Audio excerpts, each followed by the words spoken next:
1.5 years later, where does the conflict, very, very briefly, stand unresolved still? Yeah. Well, in some areas, there is a disengagement that has taken place. Galwan was the first to have an disengagement. Uh, Now, one can sort of argue about the pros and cons of the disengagement itself.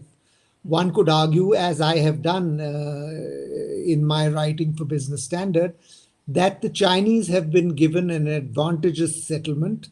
They are now in positions where they were not earlier.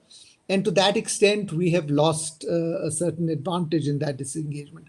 But always remember that even if you have lost a certain advantage, you have gained from the fact that you have disengaged. The Indian troops, just like the Chinese troops, would not like to be in a position where they're spending winter after winter in those freezing heights.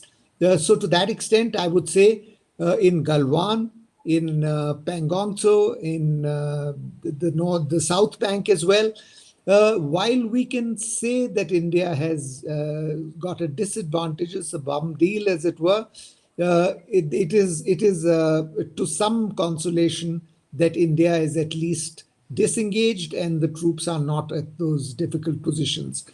Now, taking it further, there are other sectors like Depsang, where neither has disengagement taken place, nor are the troops sort of free from the burden of having to spend winter at those heights.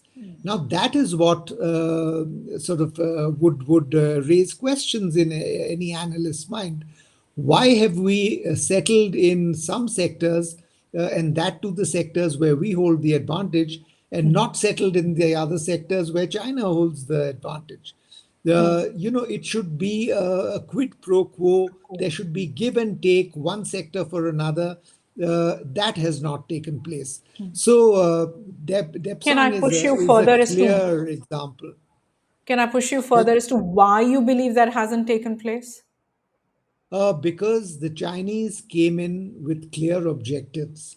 They wanted to gain advantages in certain areas, and Depsang, which is the northernmost tip of the Indian subcontinent, the Karakoram Pass is the precise point, which is the northernmost tip.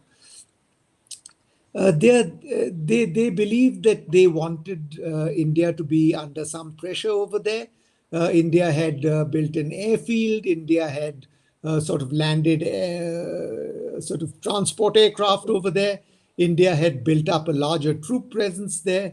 And the Chinese, also it's believed, felt that the Daulat Beg Oldi sector, which is where Depsang is, provided the Indian troops that have built up in that sector an avenue to move eastwards and threaten their sort of very strategic highway that they have over there that connects Tibet with Xinjiang.